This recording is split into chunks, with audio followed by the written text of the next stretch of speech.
слов из справки Генеральной прокуратуры Российской Федерации, составленной тогда, в 1993 году, по итогам расследования.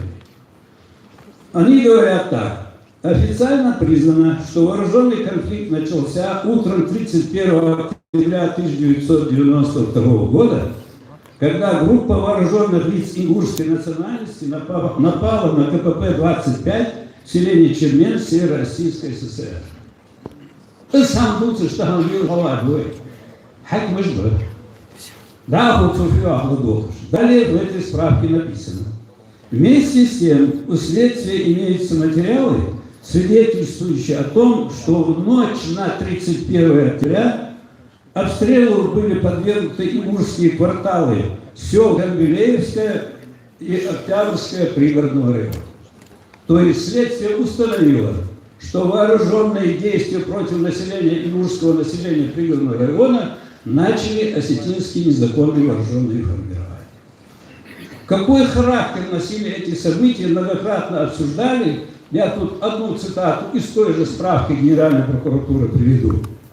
Оценивая эти шаги федерального руководства, свидетель Тишков, бывший председатель Госкомнадзора Российской Федерации, заявил, это была подлинная индульгенция на проведение этнической чистки против таких же граждан, но другой ингушской национальности. Таким образом, события 1992 года являлись этнической чисткой с элементами геноцида. Мы все это прекрасно помним, мы переживаем все это, но в работе за прошедшие 26 лет, в работе по преодолению последствий всего этого, мы не добились существенных результатов. Одна из главных причин того, что мы не добились этих результатов, является бездействие органов власти Республики Ингушетия. Именно органов власти Республики Ингушетия. Поэтому те вопросы, которые сегодня планируется здесь рассмотреть, и вопросы формирования органов власти и так далее, это имеет очень большое значение. Что касается конкретного вопроса, связанного с определением территории нашей границ, нашей республики, Чеченской республики. Сегодня предполагается много докладов по этому вопросу. Я не буду сосредотачиваться конкретно, много времени этому не буду уделять. Вопрос чрезвычайно важный. Если учесть, что с 1944 года постоянно происходит уменьшение территории нашего народа, то это может привести к тому, что мы останемся без территории. Если не будет территории, не будет государственности. Если не будет государственности, исчезнет ингушский народ как таковой. Поэтому вопрос о территориях – это вопрос существования ингушского народа. Границы с Чеченской республикой были установлены в тайне от ингушского народа. В 2012 году я был членом комиссии по определению границ Чеченской республики. Собрались ученые наши, историки, присутствовали здесь в зале. Мы изучили документы, описали, подготовили справку, но у нас никто не спросил, что мы нашли, что работает в пользу ингушского народа, где были наши земли, что нам делать в конкретной ситуации. Опубликовали в интернете статью, что комиссия Республики Ингушетия по определению границ Чеченской республики закончила свою работу. Тогда я в интернете опубликовал статью, можете ее прочитать, называется она так: «Сложившиеся границы и сложившиеся традиции национального предательства». То есть без ведома народа, без ведома комиссии были подготовлены документы о передаче этих самых земель и еще добавок ныне принятые соглашения об отторжении значительной части ингушских территорий. Мы должны в этом вопросе действовать исключительно честно, порядочно, законно. Мы не должны претендовать на чужие земли. Мы не имеем морального права, мы мусульмане, но мы должны отстаивать свои интересы собственного народа в полном соответствии с шариатом, законодательством Российской Федерации и законодательством Республики Ингушетия. Для этого я предлагал и сейчас предлагаю, надо воссоздать квалифицированную комиссию нашей республики с участием людей самых разных профессий. ученых наших, поднять все документы, прежде всего установить, где была ингушская земля, где была чеченская земля, где бесспорно можно провести границу, а где можно еще подискутировать, обсуждать и согласованно установить границу. То есть действия по установлению границ между нашими республиками не должны причинять ущерб интересам ни чеченского, ни ингушского народа. Любые действия, которые будут неправильными, они принесут ущерб. Будут сохраняться несколько натянутые отношения. Люди будут видеть, что мы справедливы в чем, несправедливы в чем-то. Поэтому вопрос установления границ одновременно является вопросом, какие отношения будут складываться между нашими народами. Поэтому я бы призвал всех не говорить ничего неприличного в адрес ни чеченского народа, ни отдельных его должностных лиц. Мы этим самым, если говорим такие слова, причиняем ущерб собственному народу. У нас многое кипит в душе. Это справедливо кипит, это так должно быть у нормальных людей. Но то, что мы говорим, должно приносить пользу нашему народу. Поэтому я призываю сохранять спокойствие и делать все так, чтобы без осложнений ситуации защитить интересы своего народа. Есть ли у нас шансы? Конечно, есть. Дорогие белкарды, нагасана, вы хабиш бог, бибизишь бар грамотно хабой, делать войдовосту. Дальше ахту баху. Еще пару вопросов, которые я хотел бы здесь затронуть. Это вопрос с нашей безработицей. Свое выступление я излагаю так примерно. О некоторых в общем, обстоятельствах необходимых, о некоторых условиях, необходимых для создания нормальных условий сохранения и возрождения ингушского народа. По территории мы говорили, вот два еще момента. Это вопрос безработицы. Мы сегодня в нашей республике самый высокий уровень безработицы из субъектов Российской Федерации. Произошло это в связи с тем, что в годы советской власти, годы плановой экономики, в нашей республике соответствующие объекты, где бы могли работать люди, не строились. Сегодня другая ситуация. И когда составляется планы социально-экономического развития нашей республики, нашим властям, нашей общественности очень интенсивно работать нужно федеральным органам власти для того, чтобы с учетом условий, которые есть в нашей республике, нам выделялись деньги гораздо больше в процентном отношении, чем другим субъектам нашей страны. И теперь вопрос, и один из главных вопросов. Мы говорим о границах, мы говорим о безработице. Эти вопросы должны решать органы власти. Прежде всего органы власти, общественность это во вторую очередь. И от того, кто будет возглавлять органы власти нашей республики, зависит успех решения тех двух вопросов, о которых я говорю. Как известно, в настоящее время в республике Ингушетия действует законодательство, которое не позволяет нам избирать ни главу республики, ни депутатов Народного собрания, ни мэров городов, районов, ни депутатов муниципальных образований. И это законодательство сохраняется вопреки тому, что в федеральном законе об основных гарантиях избирательных прав записана статья 34, что граждане имеют право на самовыдвижение. То есть нашим республиканским законодательством грубо нарушается федеральное законодательство, при этом прокуратура наша, республиканская прокуратура, молчит. Вот наша задача добиться того, чтобы народ избирал своего главу, народ избирал депутатов Народного собрания и, естественно, всех остальных должностных, которые избираются в муниципальных образованиях.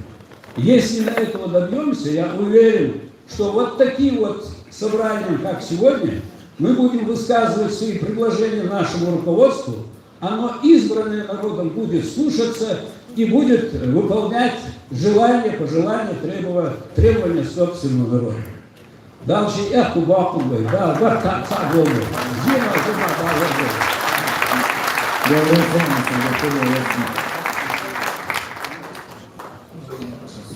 Нам сообщили, что подошел Султан Гумочка, который у нас был номером 1 по программе. Здесь он.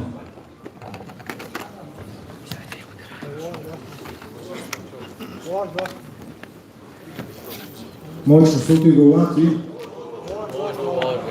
Тогда слово предоставляется Мойша Султыгу. Следующую согласно подготовится Чебурзиму Бараху. И хотел бы, вот пока поднимается Мойша Султыгу, сделать объявление. У нас предусмотрены в программе выступления, те, которые заранее заявили о своих выступлениях, мы их указали. Но, само собой, и возникнут, будет желание выступить и присутствовать в зале.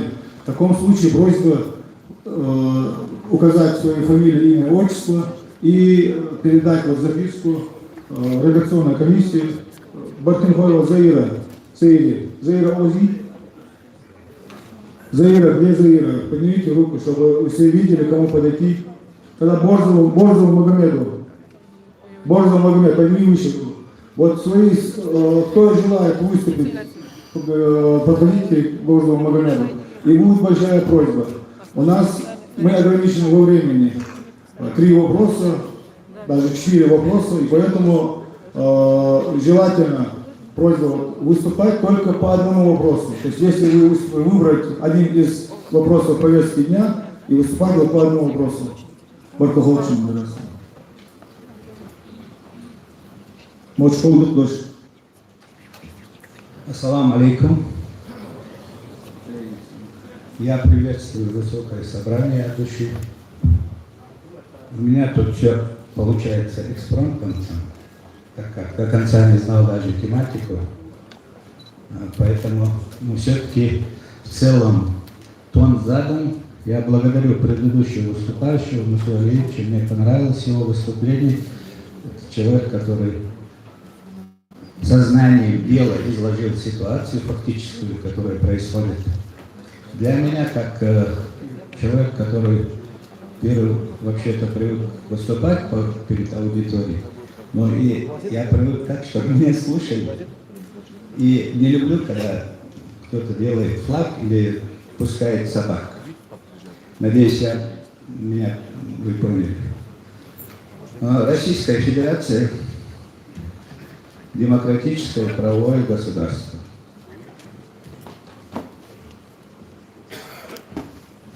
Она состоит из ее территории, это всем понятно. То есть субъектов Российской Федерации. Еще меньше.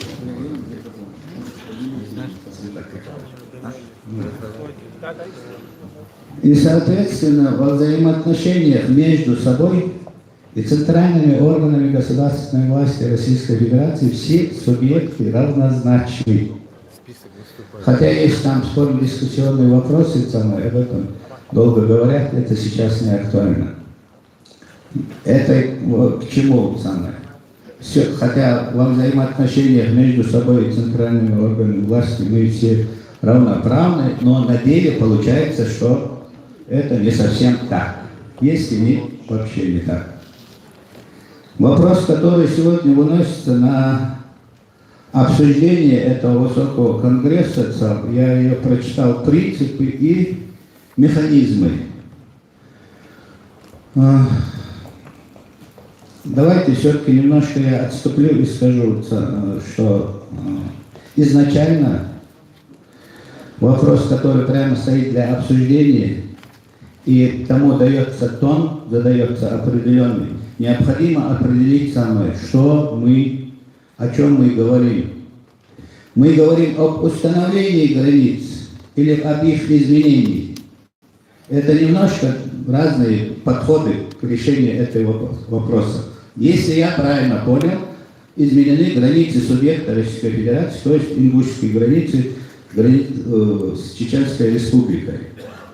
Статья 67 Конституции Российской Федерации прямо устанавливает в части своей 3, что границы между субъектами Российской Федерации могут быть изменены только с взаимного согласия этих субъектов.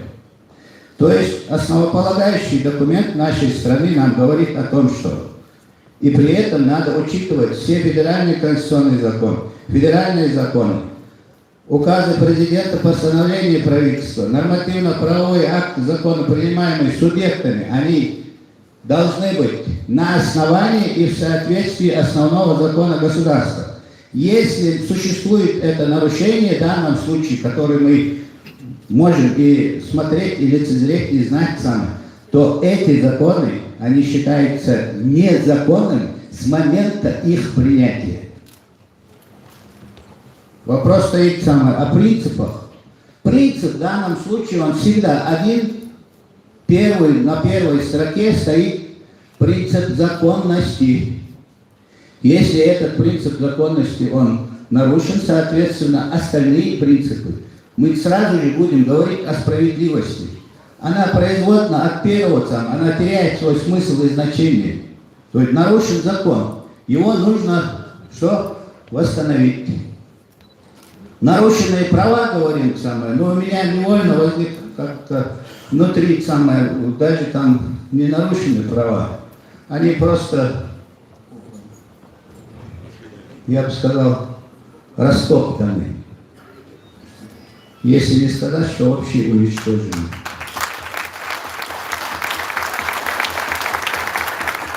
Видя вот все это и слушая то, что сказали, я первый раз выступаю в своей родной республике. И меня внутренняя гордость, во-первых, переполняет. Хотя бы сейчас, хотя на всех уровнях между собой мы всегда об этом говорим. И если бы вот эти люди, которые сегодня взяли, вышли и сказали «хватит», если бы они были там, а я это тоже помню, когда устраивался под эгидой Ингушского съезда, прошу прощения, заячий спектакль, вот этого бы сегодня не было, если бы тогда сказали. Если бы тогда нашли бы себе мужество и сказать что вот это не пройдет, здесь практически на территории Республики Ингушетия 98-99 по разным оценкам населяют этнические ингуши, чеченцы, другие. Но мононациональная республика, она признается по определению. И как можно украсть у каждого человека, забрать его голос, присвоить его себе и распоряжаться, как я хочу, я этого не понимаю, и участвовать в этом я не хочу. Ни сейчас, ни потом. Следующее, я прошу прощения, немножко у меня тоже накипело это самое, но все-таки по существу. Те вопросы, которые обозначены принципы, они нарушены. Их необходимо восстановить. И иншаллах дал эту вахту восстановить. Ничего лишнего здесь очень хорошо было сказано. Чужого не надо но и наши, пожалуйста, не трогайте. Если с таким успехом мы будем дальше двигаться, нам надо будет не надо будет нам ни общественного транспорта, ни личного транспорта, если хотите, ни велосипедов. Мы разгонимся и уткнемся в соседа. Бегом причем. Этого допустить ни в коем случае нельзя. Ни в коем случае нельзя. То, что касается механизмов, если мы будем обсуждать механизм, они определены знают, есть законы, есть подзаконные акты, которые регулируют эти отношения. Есть комиссии, которые якобы были созданы, но их опять же не было. Есть парламент, великому моему сожалению, не буду я говорить, но хорошо хоть сейчас проснулись, в конце концов. Если это представительный орган, избираемый народом, он же его волю передает всему остальному миру, где это ничего не видно, к сожалению, не видно. Но вместе с тем, механизм нам сегодня, кстати, новый, на мой взгляд, это субъективное мое мнение, нам определили новый механизм, когда два человека встретились, один взял на себя ответственность, другую смелость, решил, как они хотели, выпили чай, посмеялись и разошлись. Ну это что, цирк, что ли? Цирк-то зачем устраивать? Все абсолютно, все прописано.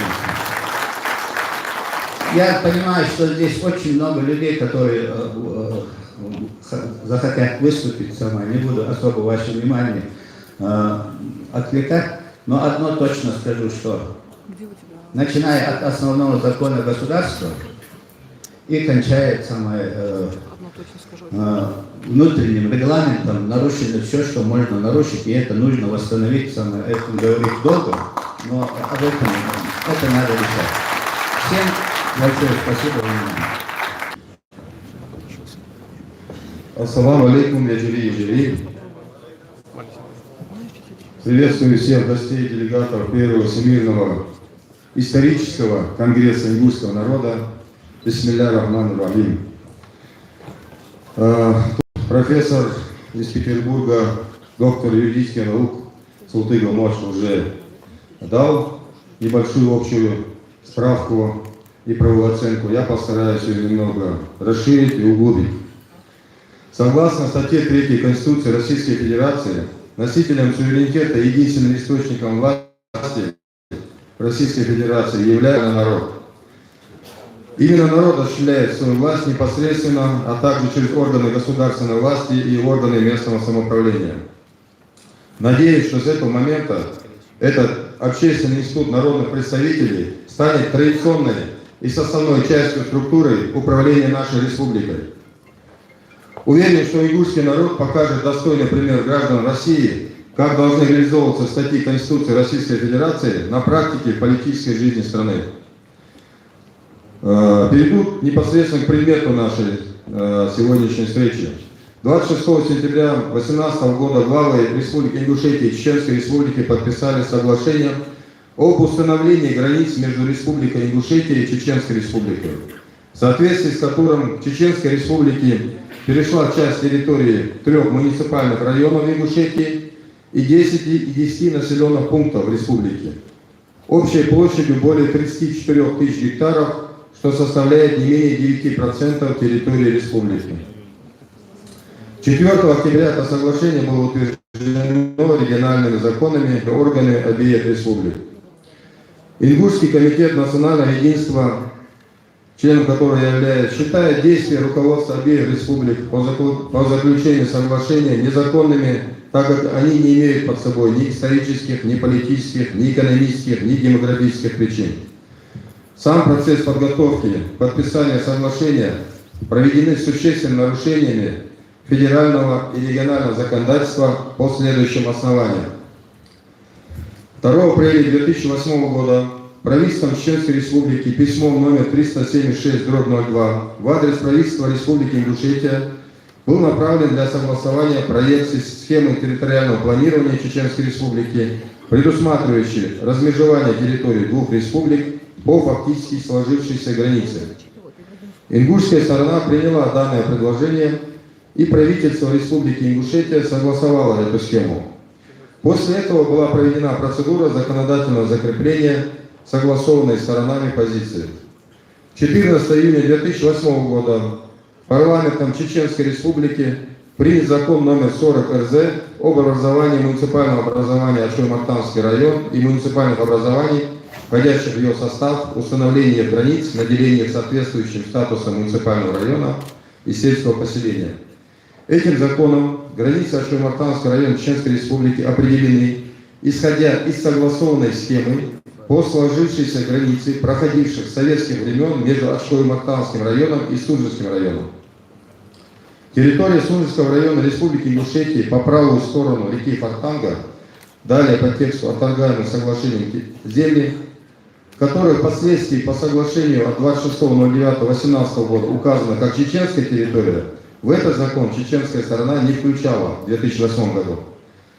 Чеченская сторона не заявляла на нее никаких претензий и самостоятельно определила границы своего муниципального района, граничащего с Республикой Ингушетия.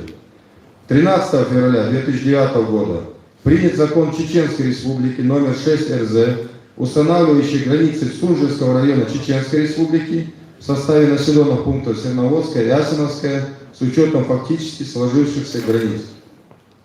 Только после этого, от 23 февраля, через 10 дней, Республика Ингушетия региональным законом 5 РЗ определила границы Сунжского района. Через 10 лет после того, как чеченская сторона эту границу установила.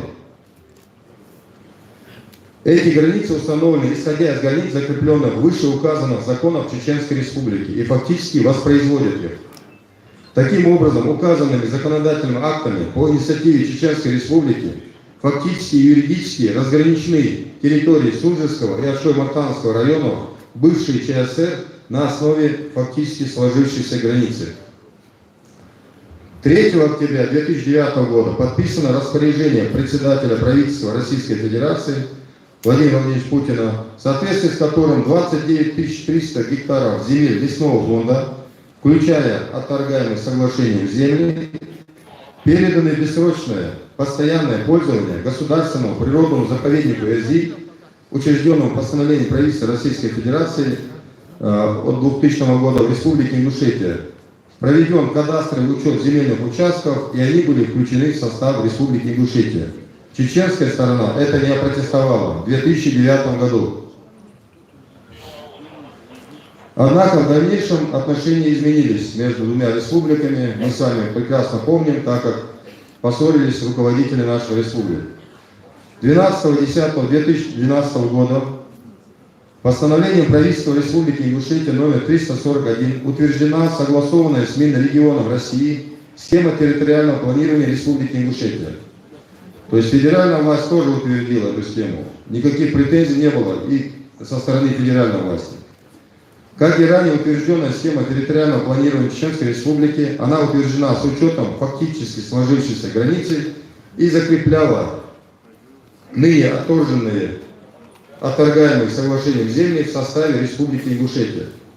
Чеченская сторона и федеральная сторона в 2009-2012 году никаких претензий к Республике Ингушетия не имела. 6.11.2012 года парламентом Чеченской Республики в нарушение разработанной ими и согласованной в 2008 году схеме территориального планирования, а также законов обеих республик в одностороннем порядке принят закон 29 РЗ о внесении изменений в закон Чеченской Республики об образовании муниципального образования Судженский район и муниципальных образований, входящих в состав, установления границ, наделения соответствующим статусом муниципального района и сельского поселения, в котором без какого-либо законного основания в состав Судженского района Чеченской Республики были включены 7 муниципальных образований Республики Ингушетия. Этот закон грубо нарушил пункт 3 статьи 67 Конституции Российской Федерации, который гласит, что границы между субъектами Российской Федерации могут быть изменены с их взаимного согласия, а также ряд федеральных и региональных законов. Своими действиями руководство Чеченской Республики создало опасный прецедент, который привел к напряженности в межнациональных отношениях между республиками. Понимая это, закон был обнародован лишь в 2013 году, когда ситуация улеглась и общественность решила, что информация о принятии закона была недостоверной. Народное собрание Республики Ингушетия обратилось в Генеральную прокуратуру с просьбой разобраться с этим вопросом и принять меры реагирования, направленные на отмену данного закона. Однако Генеральная прокуратура самоустранила за решение этого вопроса, не выявив в этом нарушения и позволив заложить эту мину замедленного действия между двумя субъектами, которая 26 сентября и взорвалась, эта мина. Но даже тогда, когда парламент Чеченской Республики незаконно включил в состав Чечни почти 50% территории Ингушетии, указанный закон не касался границ между Акшай-Мартановским районом Чеченской Республики и Судженским районом Республики Ингушетия, и оспариваемая ныне территория не была включена в этот закон даже тогда. То есть на тот момент, когда руководство Чеченской Республики уже предприняло незаконные действия по отторжению ингушских земель, они не ставили этого вопроса, прекрасно понимая, что не имеют прав на отторгаемые соглашения земли, не претендовали на эти территории, которые в настоящее время вдруг стали спорными. 20 апреля 2013 года съезд ингушского народа под председательством Евкурова Юнусбека Бамадгиреевича предложил руководству Республики Ингушетия и Чеченской Республики приемлемый вариант, отвечающий объективной реальности текущего времени. Это сохранение межевых линий в описании ныне существующих в приграничной зоне муниципальных образований. Юнусбек Бамадгиреевич сам в 2013 году подписал эту резолюцию. 6.07.2018 года был принят закон Чеченской Республики номер 33 РЗ, о внесении изменений в закон номер 40 РЗ, которым в одностороннем порядке, без согласования с Республикой Ингушетия, в границы Ачкой-Мартанского района было включено несколько тысяч гектаров на юге Сунжинского района Ингушетии. Это июнь 2018 года, то есть за несколько месяцев до событий, участником которых мы с вами являемся. 18 сентября был подписан указ президента Российской Федерации 528 о передаче в собственность Чеченской Республики, находящейся в федеральной собственности, акций открытого акционерного общества Чечен-Нефтекимпром. Ранее компания контролировалась ПАО «Роснефтью», имеющей лицензию на разработку Бадмутско-Датырского месторождения, значительная часть которого находится как раз на вышеуказанных землях Сунжинского района Республики Ингушетия. Средства массовой информации небезосновательно увязали эти события в одну цепочку. 4 октября 2018 года Народное собрание Республики Ингушетия Народное собрание утвердило законом соглашение. Однако 3 октября Народное собрание Республики Ингушетия поступил отрицательный отзыв Конституционного суда Республики Ингушетия на данный законопроект, в котором позиция судей была консолидирована. Они однозначно сказали, что Народное собрание не имеет права 4 октября рассматривать этот закон, так как этот законопроект подготовлен с значительными нарушениями законодательства, как федерального, так и регионального. Тем не менее, депутаты, по крайней мере официально, этот закон утвердили. Согласно протоколу счетной комиссии, было объявлено, что якобы за принятие закона проголосовали 17 депутатов из 24 присутствующих на заседании. 17 – это как раз та минимальная цифра, которая нужна была для того, чтобы принять этот закон. Ряд депутатов сразу объявили о фальсификации подсчета голосов, а также многочисленных нарушениях в ходе самого голосования. Было проведено тайное голосование. В процессе одного голосования сразу в 3 чтениях был этот закон принят, что является грубейшим нарушением регламента принятия аналогичного закона. Кроме этого, глава республики Евкуров Юнусбек и председатель правительства республики Евлоев Зелимхан находились в кабинете подсчета голосов и оказывали давление на членов комиссии. Кроме этого, протокол подсчета голосов не был утвержден протоколом Народного собрания. 13 депутатов подписали заявление о том, что они голосовали против принятия закона. Еще 2 заявили об этом в своих выступлениях. 5 октября ряд депутатов Народного собрания обратились в Следственное управление Следственного комитета по Республике Ингушетия, прокуратуру Республики Ингушетия с заявлениями о фальсификации голосования и подлоге документов, а также направили заявление в Следственный комитет Российской Федерации и Генеральную прокуратуру Российской Федерации. Сейчас эти заявления рассматривают в Следственном управлении по Северо-Кавказскому федеральному округу. 15 октября полномочный представитель президента Российской Федерации в Северо-Кавказском федеральном округе Матовников и начальник управления внутренней политики администрации президента Российской Федерации Ярин в присутствии 8 членов делегации от митингующих признали факт нарушения законодательства Российской Федерации, совершенный при заключении соглашения.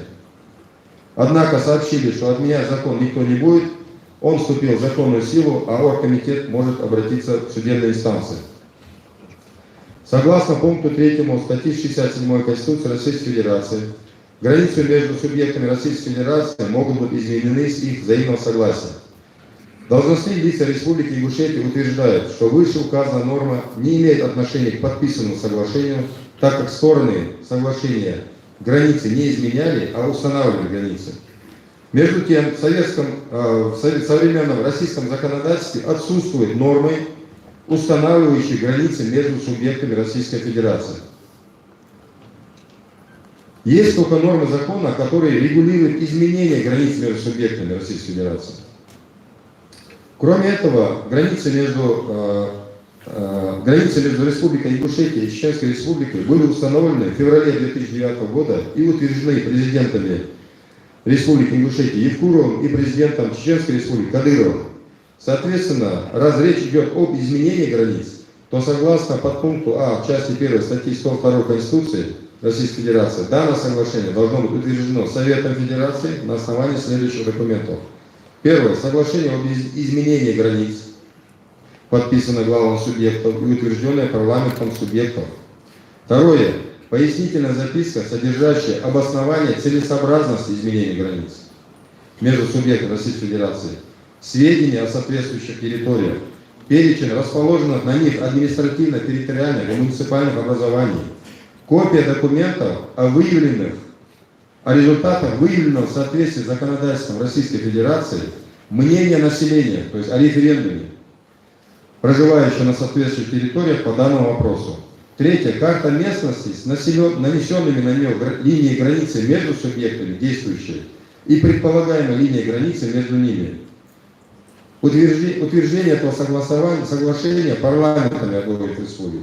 Вместе с тем, учет мнений населения властью не проводился, он не мог быть проведен. Не приняла закон о порядке учета мнения населения по вопросам республиканского масштаба.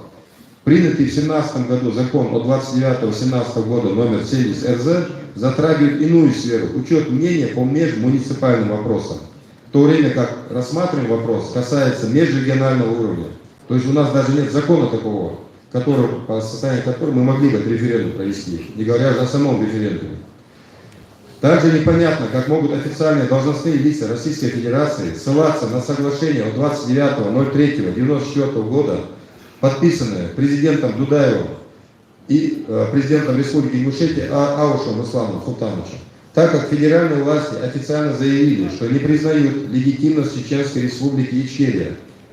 Соответственно, все документы, которые были этим государственным образованием изданы, они являются недействительными, и их нельзя рассматривать и даже обсуждать. Это все незаконно. Соглашение, тем не менее, даже если мы обратимся к тексту этого документа, который подписали Дудаев Аушев, предусматривает, что стороны договорились только об образовании государственных комиссий по пересмотру государственной границы еще, имейте в виду, государственной границы между Чеченской Республикой Ичкерия и Республикой Ингушетия, взяв за основу переговоров границу 1934 года, существовавшую на момент объединения Чеченской автономной области и Чеченской автономной области в единую Чечено-Ингушскую автономную область. С учетом реальной демографической ситуации, экономической целесообразности, политической необходимости, продиктованной образованием двух государств. То есть были еще ссылки на некоторые условия, то есть там были еще заложены вопросы, которые стороны могли обсуждать. То есть даже если граница была по 1934 году, все равно и чеченская сторона, и ингушская допускала, что могут быть изменения с учетом вот этих всех факторов, которые я перечислил. Как видно из текста этого соглашения, не было даже речи об установлении границ. Оно касалось лишь создания соответствующих комиссий. Тем не менее, сегодня главы обеих республик делают неуклюжую попытку снять с себя ответственность и переложить ее на Руслана Аушева и на покойного Дудаева. В соответствии с пунктом 2 статьи 131 Конституции Российской Федерации, изменение границ территорий, в которых осуществляется местное самоуправление, допускается только с учетом мнения населения соответствующей территории. Региональная власть грубейшим образом нарушает законодательство Российской Федерации касательно разграничения полномочий между региональной и муниципальной властью. В частности, изменение границ между Республикой Ингушетия и Чеченской Республикой привело к тому, что часть территории, принадлежащая таким муниципальным образованиям, как Малгобекский район, Сунжский район и даже Джайрасский район, переданы под юрисдикцию соседнего субъекта. При этом отсутствуют нормативные акты, соответствующих муниципальных образований, регулирующих передачу этих земель. Хотя территория сельского поселения – это не только место проживания людей, но и прилегающая местность, в том числе земли общего пользования, рекреационные зоны, земли, необходимые для развития поселения, и другие земли в границах муниципального образования. Закон Республики Ингушетия номер 31 РЗ. Сегодня нам известно, что региональная власть самостоятельно изменила территорию 3 муниципальных районов и 10 городских и сельских поселений, игнорируя мнение людей и нормы закона. Сторонники Ингушского комитета национального единства в период с 20 октября по 29 октября участвовали более чем 30 сходов жителей муниципальных образований. Все эти мероприятия закончились тем, что все жители без исключения категорически осудили и отвергли соглашение. Протоколы соответствующих сходов имеются в распоряжении комитета. В соответствии с статьей 3 Закона Республики Ингушетия о референдуме Республики Ингушетия на референдум в обязательном порядке выносятся следующие вопросы. об изменении статуса республики, о наименовании республики, ее разделении или ее объединении с другими субъектами, изменение ее территории или границ соответствует законодательствам Российской Федерации. Эта норма закона также была проигнорирована региональными властями. Несмотря на то, что изменение границ существенно сужает территорию государственного природного заповедника Эрзий, созданного на основании постановления правительства Российской Федерации, соглашение не было согласовано с правительством Российской Федерации, чем были нарушены нормы федеральных законов номер 16 ФЗ, номер 7, постановление правительства Российской Федерации номер 833 о создании туристического кластера Северо-Кавказ федерального округа, постановление номер 1195 об особых экономических зонах Северо-Кавказ федерального округа и ряд десятков ведомственных и межведомственных нормативно-правовых актов. Если резюмировать перечень нарушений, допущенных региональной властью Ингушетии, можно уверенно констатировать следующее. Данное соглашение подготовлено и подписано с грубейшими нарушениями процессуальных и материальных норм законодательства Российской Федерации.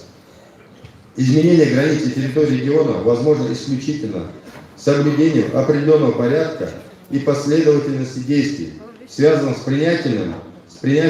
последовательным принятием нормативных актов, установленных федеральным и региональным законодательством. Проведение процедуры изменения границ без установленного учета мнения населения, проживающего на затронутых территориях, является неконституционным и подлежит обжалованию, в том числе в судебном порядке. Соглашение является одной из форм договора. В соответствии с законодательством Российской Федерации ничтожным является любой договор, не соответствующий требованиям закона, если из этого закона не следует, что такой договор является оспоримым. Ничтожность договора означает, что он не порождает правовых последствий в силу их противоречия закону. В соответствии с законодательством Российской Федерации такие последствия выражаются в возврате сторонами всеми полученного по договору, двухсторонняя реституция. Соответственно, рано или поздно Чеченской Республике придется вернуть все незаконно полученные земли и имущество, принадлежащее народу Ингушетии. Дальнейшие действия региональной власти Ингушетии, реализацию положений соглашения только усугубляют социальную напряженность республики между населением и властью и могут привести к непредсказуемым последствиям. Кроме этого, соглашение подписано на основании административной карты СССР 1934 года, является опасным прецедентом для субъектов Северо-Кавказского федерального округа и может вызвать эффект домино, инициировать целый ряд территориальных конфликтов между ингушами и осетинами, между осетинами и кабардинцами, между кабардинцами и балкарцами, между казаками с одной стороны, чеченцами, осетинами, дагестанцами с другой стороны. Я уже не говорю о том, что территориальный конфликт закладывает мину под будущее обоих народов. И если раньше ингуши имели территориальный конфликт только с осетинской стороной, то теперь, благодаря мудрости нашего руководства, мы имеем конфликт еще и с братским чеченским народом. Республика Ингушетия является самым маленьким субъектом Российской Федерации. Ее территория в разы меньше любой республики Северного Кавказа. При этом показатели рождаемости республики самые высокие по сравнению с остальными субъектами Российской Федерации. При средней плотности населения в стране более 8 человек на квадратный километр, в Ингушетии плотность населения составляет более 134 человек на квадратный километр. Это самая высокая плотность населения в стране после городов Москва, Санкт-Петербург, Севастополь, Московская область. В этих условиях сознательно уменьшать территорию республики более чем на 340 квадратных километров, что составляет 9% от ее территории, это преступление против будущего ингушского народа. Жители и так страдают от малоземелья. Вся республика покрыта населенными пунктами, которые из-за отсутствия возможности развития продолжают расширяться за счет плодородных земель, предназначенных для ведения сельского хозяйства. При этом власть ограничивает расселение людей в горных районах республики, превратив их в особо охраняемые территории со специальными режимами. По оценкам экспертов, в ближайшей перспективе в пределах 25-30 лет численность населения Ингушетии составит не менее 1 миллиона человек. Где они будут все жить, если мы с таким рвением будем сегодня раздавать наши земли направо-налево? Уменьшение территории республики неизбежно приведет к падению экономических показателей, в том числе к снижению внутреннего регионального продукта, к сокращению числа крестьянско-фермерских хозяйств и объектов малого и среднего предпринимательства, к сокращению активной экономической деятельности населения, к снижению уровня доходов населения. Все эти вопросы не могут не беспокоить думающих и ответственных граждан, переживающих за будущее республики, своего народа и своих детей. Надеюсь, что участники Конгресса трезво оценят все негативные последствия, вызванные передачей земель всю серьезность проблем, нависших над нашей республикой, и примут взвешенные и правильные решения касательно ее перспективного развития и ее будущего. Аллаху Акбар.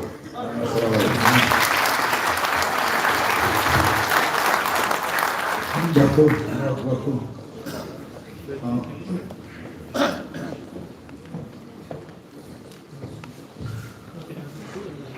Уважаемые делегаты, уважаемые гости, к нам Всемирный конгресс ингушского народа поступили приветственные обращения от Конгресса карачаевского народа, от обращения вайнахов, мухаджиров из Турции и приветственное слово ингушской диаспоры из Швеции. Я несколько зачитаю.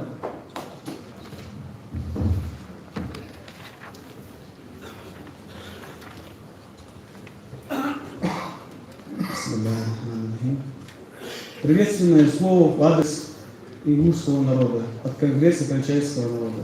Председателю Ингушского комитета национального единства Мусе Майсаду. Конгресс карачаевского народа приветствует делегатов Всемирного конгресса ингушского народа.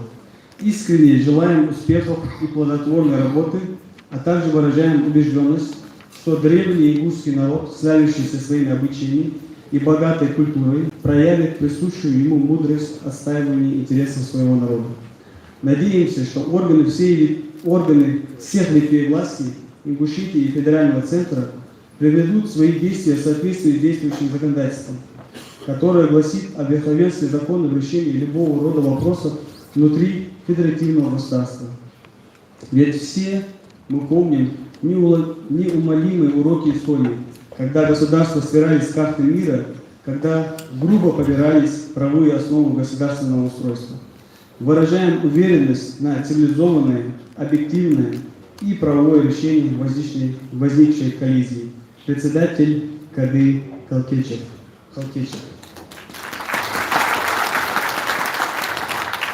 Следующее обращение поступило от вайнахов мухаджиров из Турции. Под данным обращением подписалось более 60 человек. Ассаламу алейкум, уважаемые соотечественники нашей Родины Деймохта. Мы приветствуем вас с искренней любовью и уважением. Мы уверены, что в эти чувствительные дни те силы, подвергающие нас на протяжении веков войнам и репрессиям и не могут с нами справиться, очередной раз устроили козни, против которых на передовых стоят мудрые старейшины с опытом прошлого, а также смелые, умные, молодые братья и сестры, готовые еще раз доказать несостоятельность разыгранных планов. Мы, ваши братья из Турции, также уверены в том, что за соглашением о межевании границ кроется разделение нашего народа. Однако усердием старшего и младшего поколения Деймохка смогут обойти данные манипуляции, направив эти задумки в обратное русло и тем самым укрепляя наше единство и целостность. Мы решительно отвергаем договор о границе, хотя знаем, что никакая сила не может установить границу между нашими сердцами. И в связи с этим выражаем вам свою солидарность и поддержку на пути успеха в вашей праведной, сильной и верной борьбе за справедливость. Да поможет вам Аллах. Да Аллах Бахтачу. Следующее приветственное слово поступило от ингушской диаспоры в Швеции. Ассаламу алейкум, салам машу, дашуга, хахамсары, вежри, вежри. Поистине, хвала принадлежит Аллаху. Его мы воспаляем, просим о помощи и прощении. Мы свидетельствуем, что нет божества, кроме Аллаха, у которого нет сотоварища, и свидетельствуем, что Мухаммад – его раб и посланник. Мы, представители ингушской диаспоры в Швеции, хотим выразить категорическое несогласие с подписанным 26 сентября соглашением между главами Республики Ингушетия и Чешской Республики об установлении границы между Республикой Ингушетия и Чешской Республикой, согласно которому значительная часть горной Ингушетии переходит под юрисдикцию Чеченской Республики. Мы считаем, что это закулисное соглашение может иметь негативные последствия для наших взаимоотношений в будущем. События последнего месяца являются доказательством этому. В сложившейся ситуации мы обращаемся с просьбой созвать комиссию из представителей обоих народов с привлечением экспертов и авторитетных общественных и религиозных деятелей, которые сумеют решить данный вопрос, используя свои знания и опыт или найти компромиссное решение о поглощении границы между республиками в соответствии с правилами исламского судопроизводства, следуя словам Всевышнего Аллаха, который в Священном Коране говорит: «О те, которые уверовали, повинуйтесь Аллаху, повинуйтесь посланнику и обладающим влиянием среди вас. Если же вы станете припираться о чем-нибудь, то обратитесь с этим к Аллаху и посланнику, если вы веруете в Аллаха и последний день. Так будет лучше и прекраснее по значению». Сура «Женщины», аят 59. Уверены, что, как мусульмане, мы непременно придем к решению, которое устроит обе стороны. Далее мы обращаемся ко всем ингушам и чеченцам вне зависимости от возраста, пола и имущественного положения. Остерегаться неосторожных высказываний на адрес друг друга. Ведь посланник Аллаха, да благословит его Аллах приветствует, сказал: «Пусть тот, кто верует в Аллаха и в последний день, говорит благо или молчит. И пусть тот, кто верит в Аллаха и в последний день, оказывает уважение своему соседу. И пусть тот, кто верует в Аллаха и в последний день, хорошо принимает своего гостя». Понимаем, что вопрос земли очень важен для вайнахов, и многие из нас сейчас говорят и действуют на эмоциях. Нам, как никогда, необходимо в эти дни проявлять вайнахское уважение и мусульманское терпение, чтобы не оставить для наших потомков клубок нерешенных вопросов и неприязни друг к другу. Просим предпринимать достойные для мусульманина шаги для нахождения компромисса в данном вопросе. Ведь, как подчеркивал пророк Мухаммад, да благословит его Аллах приветствует, мусульманин — это тот, от языка и руки которого мусульмане не страдают. Дал барца болбы, дал дикиш хаманте ахты болбы, дал нид болбы, юх ажатиш, нисачу оара яхамы дани сади. Ассаламу алейкум, Революционный комитет ингушской диаспоры Швеции, Кетенчи.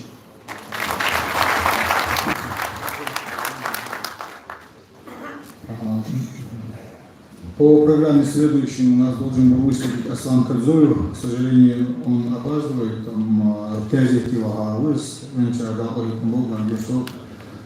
Если он подойдет, то есть мы ему предоставим слово чуть попозже. Хотел бы предоставить слово паре Порчиевой. Пара Розаковна Порчиева, доктор философии, профессор университета Сорбонны. Тема доклада о некоторых проблемах ингушской диаспоры.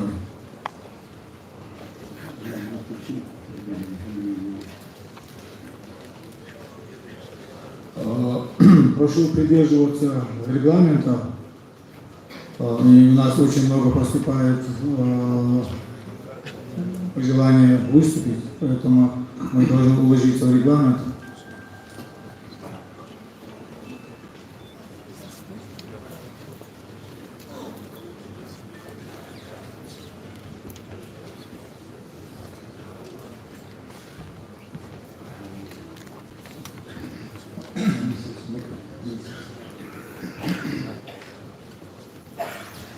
Во-первых, разрешите мне, так как именно эту тему мне предложили сегодня немножко осветить, поздравить наш конгресс от имени ингушской диаспоры во Франции.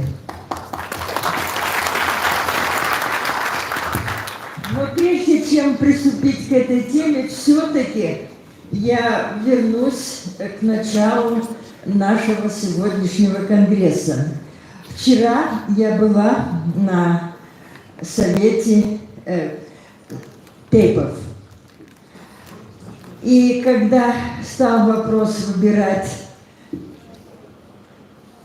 ведущих людей или комитет, кто-то предложил выбрать Народный совет. Я вмешалась. Я объясню, почему я себе это позволила. Говорю, народный – это значит всенародный. А если мы сегодня народ, завтра на конгрессе кто у нас будет?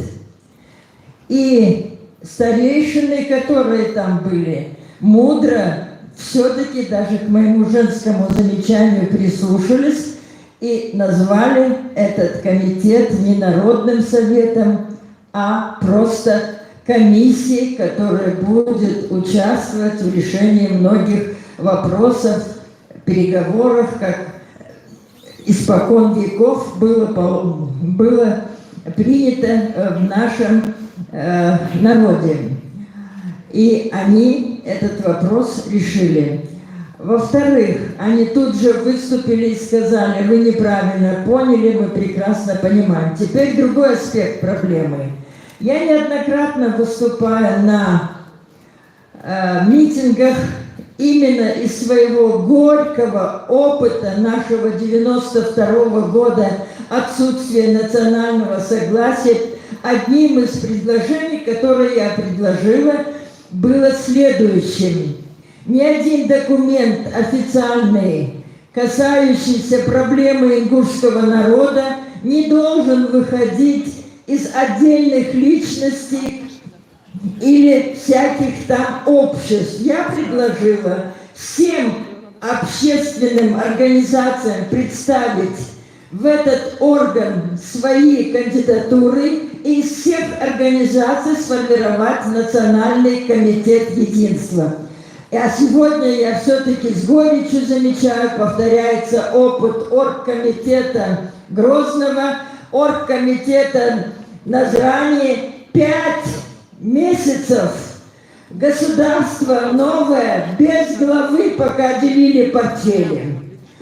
Поэтому я еще раз прошу, с высоты, так сказать, может быть, я последний раз выступаю перед народом.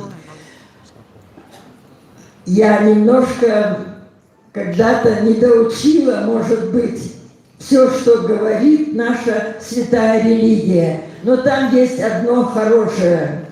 Если двое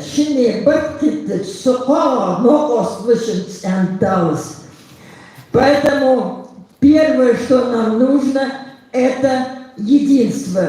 И только единство. И сегодняшний наметившийся конфликт кто-то может очень нехорошо использовать. Может быть, у него есть подспудные течения.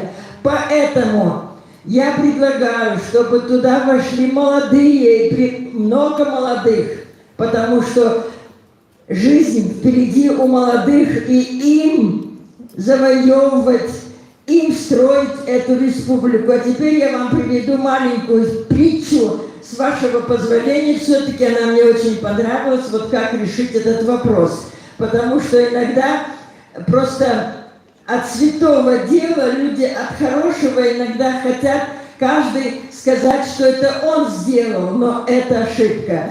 Вот как решил в этой притче Мухаммед, пророк, подобную ситуацию. Когда Мухаммеду исполнилось 35 лет, случилось так, что стены Каабы сильно пострадали от селия. А до этого в храме произошел пожар, и пришлось строить здание заново. Когда дело дошло до возвращения черного камня из главного предмета поклонения в Каабе, символ могущества Аллаха, все старейшины племен выразили желание взять на себя осуществление этой почетной обязанности, из-за чего между ними разгорелись ожесточенные споры. Решение предложил один из старейших, и он предложил, чтобы спор рассудил первый из тех, кто войдет в храм через его ворота. Выслушав его, все согласились с ним, и решение было принято. Первым вошедшим в Каабу после заключения между ними этой договоренности оказался пророк Мухаммед. Когда он приблизился к ним, и они рассказали ему, в чем суть дела, он взял плащ и положил на него черный камень, после чего велел взяться за края плаща всем присутствующим и поднять его. Когда черный камень принесли обратно, Мухаммед собственноручно установил его на место, что и стало тем самым разумным решением, с которым согласились все. Всем вместе за этот плащ, за нашу проблему, я думаю, что мы со всеми, все остальное у нас есть. Может быть, даже наши разногласия иногда от избытка и ума. Например, француз, один из писателей, говоря о французской национальности, и его географическом положении сказал: французская, вместо того, чтобы сказать населена, французская нация населена, Франция населена 48, Франция населена 48, Франция разделена 48 миллионами людей. А теперь я перейду в нескольких словах только к диаспоре. Во-первых, у нас как таковой, мы все знаете, что диаспора – это термин, восходящий к древнегреческому, обозначал рассеивание людей по миру, а потом стал обозначать людей, рассеявшихся. Но чтобы не отнимать много времени, я приведу только здесь несколько интересных фактов, которые я обнаружила, когда захотела сделать маленький экскурс во все волны, как принято говорить, диаспор за границей. Вот когда разгорелась Чеченская война, потомок Тапы Чермоевой и Пара Парчиева организовали срочно комитет СОС Чечня и объезжали всю Францию. Но первым человеком, откликнувшимся на нашу просьбу, был внук человека, который воевал в сирийском полку, и Франция наградила его отечеством. Мы у него спросили: ты кто по национальности, чеченец или ингуш? Он на нас удивленно посмотрел и сказал: а я не знаю, мы тогда это не разделяли. Далее, если взять первую волну чеченскую, то есть ингушскую, ее нет отдельно. Мы все помним и знаем, как великий чеченский писатель Абузар Айдамиров документально обосновал и изложил очень подробно, как Осетин Кундухов подставил ловушку чеченскому народу, получая от царской власти награды поголовно за каждую семью, которую он обрек на погибель. Не менее талантливый ингушский писатель Идрис Базоркин в всем известном романе «Исмаиликов» того же Кундухова нам написал в том же образе, каким он являлся Айдамирову. Далее, вторая волна – это, которая сейчас называется как таковой. Я пропускаю руководителей Первой Горской Республики, они были едины.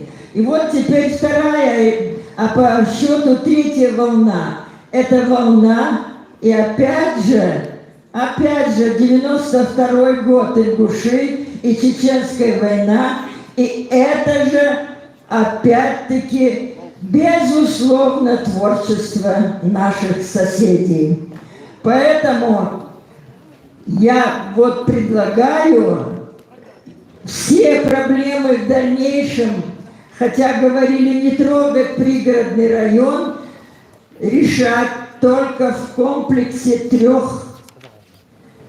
государств с участием других, России и за рубежа, но Чечни, Ингушетии и Осетии. Другого решения наших истинных границ быть не может. И в заключение я позволю вам зачитать, на мой взгляд, очень честное и хорошее письмо профессора Сорбонны, завкафедры функциональной лингвистики Франсуазы Герна, которой мы долго сотрудничали понемножку, даже книжку выпустили, представляя чеченские и ингушские языки вместе.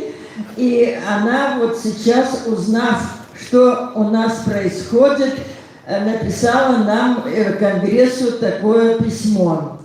Французы, оно маленькое, я зачитаю и закончу. Французы, которые узнали благодаря статье, опубликованной в газете «Le Monde» от 24 декабря 2018 года, о том, что вы стали жертвой чудовищного хищения, потрясены этим известием.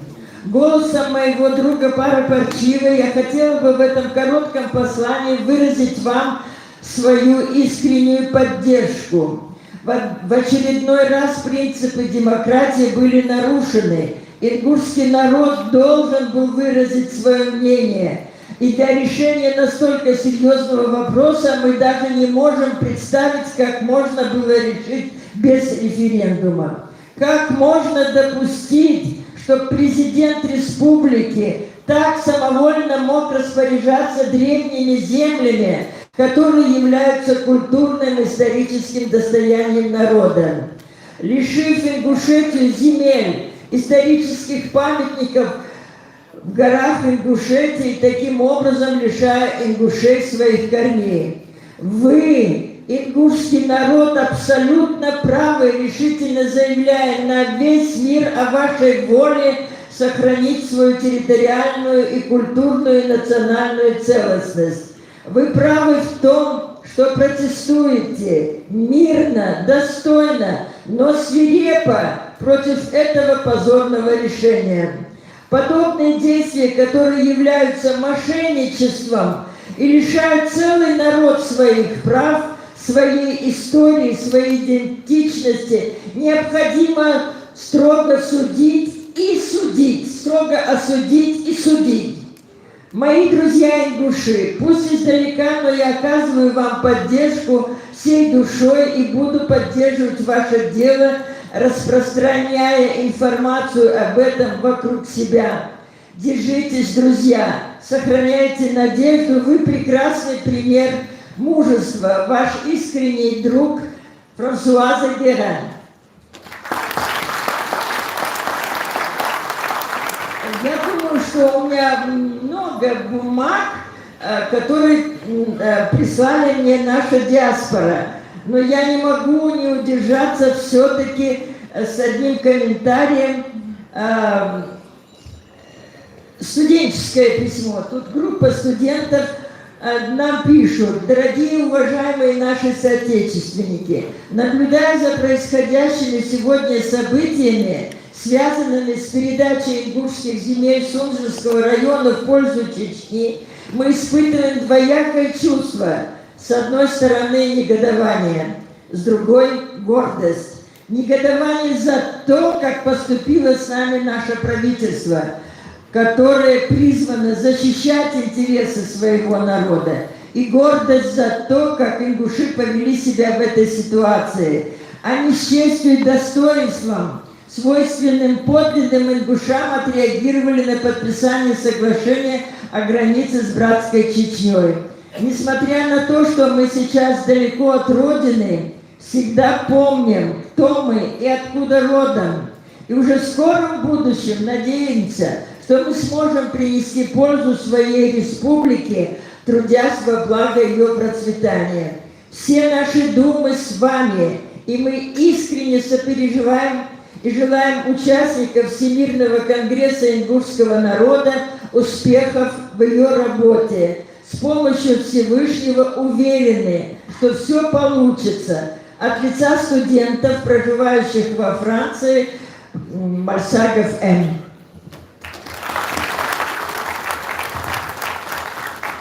Но есть интересные, я не знаю, читать, Регламент, потому что они все, значит, тип 1 протестуют все, протестуют, негодуют, гордятся и призывают старейшин, тейпов, молодежь сосредоточиться вместе и решать проблему с помощью Аллаха.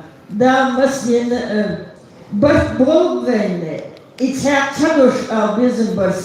это две фразы, но это наш соотечественник. Я вам все-таки эту историю расскажу. Когда я приехала, меня родственник Джабагиева попросил позвонить родственникам во Франции. Ответила мне в городе По его дочь. И она объяснила, что она узнала, что я филолог, и у меня были героические песни, записанные французским академиком под диктовкой Джабагиева. Так вот, она мне объяснила такую ситуацию. Он, говорит, ходил записывать эти песни, неделю отработав грузчиком на станции, на вокзале. И ему неудобно было сказать, даже допустить мысль, что у него нет денег на метро. А записывающий академик, видимо, не мог представить, что у него такая ситуация. К чему я это привела? Да, лорд Олдвей, не качаман, дозла, руска, динит молдот шамат, наши, он в этой ситуации, в такой ситуации сохранял наше интеллектуальное наследие. И нам нужно в первую очередь все-таки победить вот это нравственное, а потом уже материальное. Оно идет вместе, но я его завещание вам передала в такой форме. Барков Алчан. Спасибо. Хотел бы поблагодарить всех, кто не смог принять участие в нашем конгрессе и направил приветственные слова в наш адрес. У нас по регламенту наступило время обеденного намаза и обеда, и мы прерываемся до 13 часов 45 минут. При выходе из зала с правой стороны есть так называемый мраморный зал. Он разделен на две части. В первой части место для намаза, и второй части место для вот такого легкого обеда. И у нас здесь в зале помещение, есть еще одно помещение для намаза. К сожалению, на всех места не хватит, поэтому придется нам разбиваться на маленькие джаматы и таким образом совершить намаз несколько раз. Прошу без опоздания 13:45 быть на своих местах в зале. Барку.